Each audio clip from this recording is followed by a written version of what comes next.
حي على الفلاح.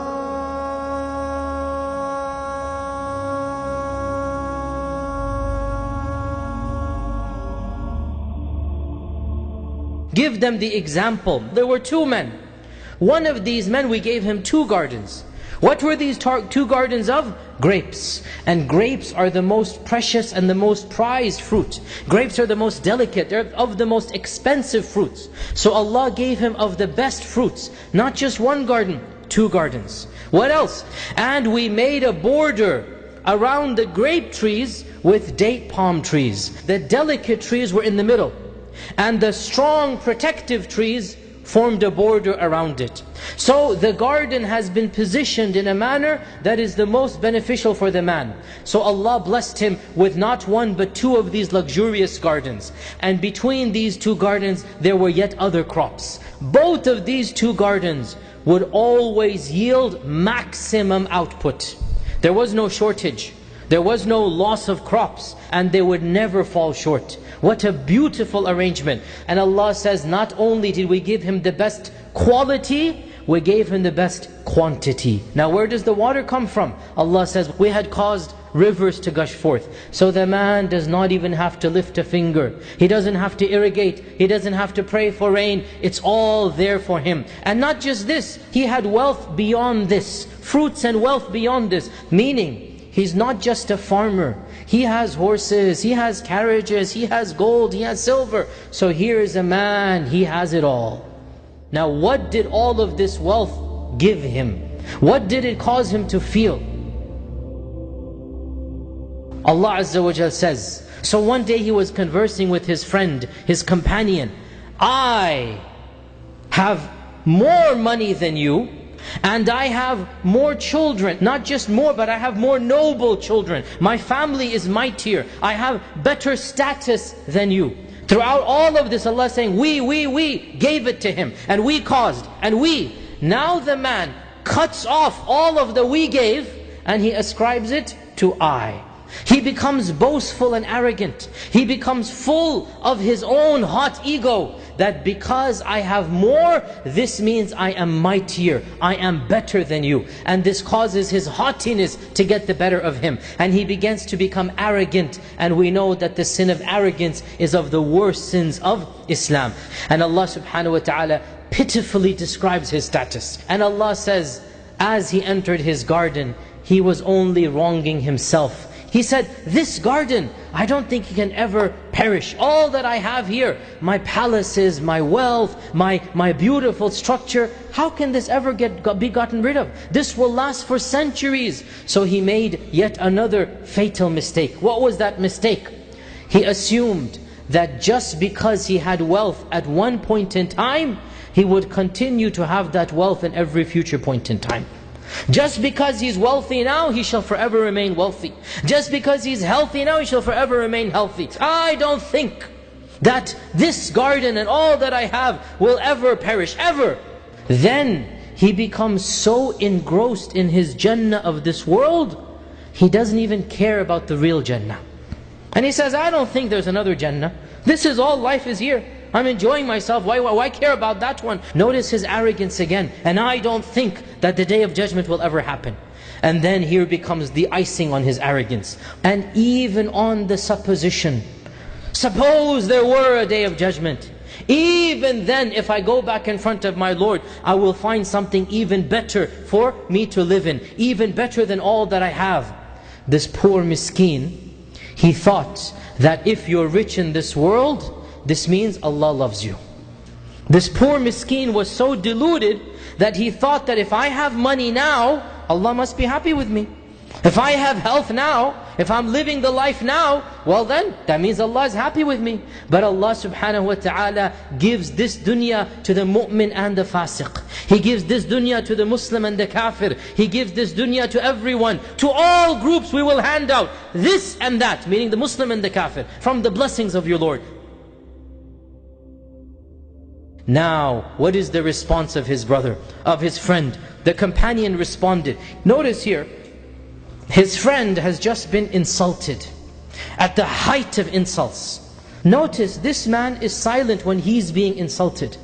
But when the man begins to insult Allah subhanahu wa ta'ala, he cannot stand that.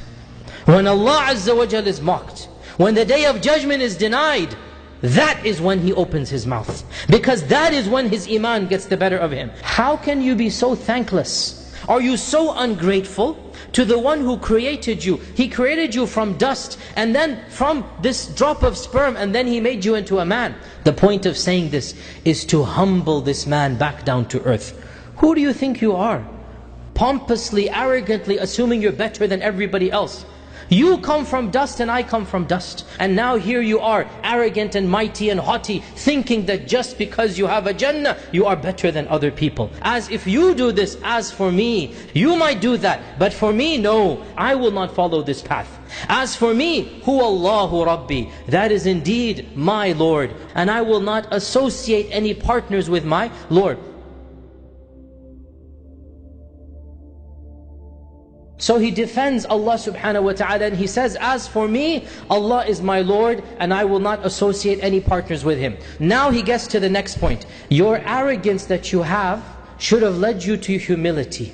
Why didn't you do this? That instead of your wealth making you feel better, it should have been the opposite. Allah says when he entered the Jannah, he was wronging himself. The man says you should have done the opposite. When you entered your garden, you should have been in a state of humbleness and humility.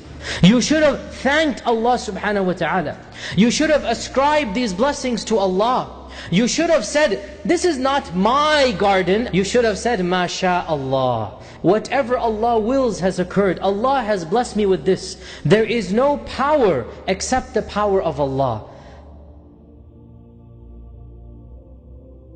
And then in the last is his own demeaning. He has been demeaned, right? And nobody likes it that somebody is boastful over you. So he also defends himself. But even this, there is an element of threat and mercy. If you really think, you perceive me to be less than you. Allah knows who's the one who's higher and lower. But if you feel that I'm lower than you, just because I have less money, and just because I have less children, isn't it possible that Allah might give me something better than what you have? What if something happens to you in your garden, and Allah blesses me with a garden, and even if I don't get a better garden in this world, I expect a better Jannah in the next world? As for you, are you not worried that your arrogance will bring about Allah's destruction? Don't you have a sense of fear and shame, and cause all of your land to become completely infertile, or take your water will simply disappear and you will not be able to extract that water out. And just as they are talking, and the man tells him, be careful, your arrogance might get you Allah's punishment. As they are there, right then and there, the man's warning comes into effect. His whole garden was surrounded. By what? Allah doesn't need to tell you the details. This is Allah's qudra.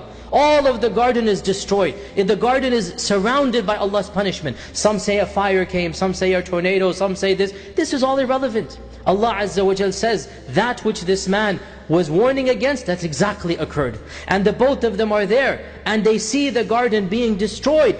He started wringing his hands as a sign of regret, as a sign of remorse. Out of all that he had spent to purchase it, to maintain it, to build that palace, the roof became the ground. It was collapsed in its totality. That is when he realized. But as usual, regret and remorse after the adhab is of no use. And he says, how I wish that I hadn't committed shirk. And Allah says, here he was saying, I have more children, I have an army, I am Aziz. And Allah says, nobody could protect him when the punishment came. This is where Allah's protection is truly shown. At times of ease, the Muslim and the Kafir enjoy the ease. It's at times of punishment and difficulty that Allah's wilayah is really shown. At times of ease, everybody enjoys ease. It's at times of adhab, at times of distress, when the dua needs to be answered, when the adhab comes. This is when the mu'min is separated from the kafir and the fasiq. Allah is the one who has the best reward and the best end result.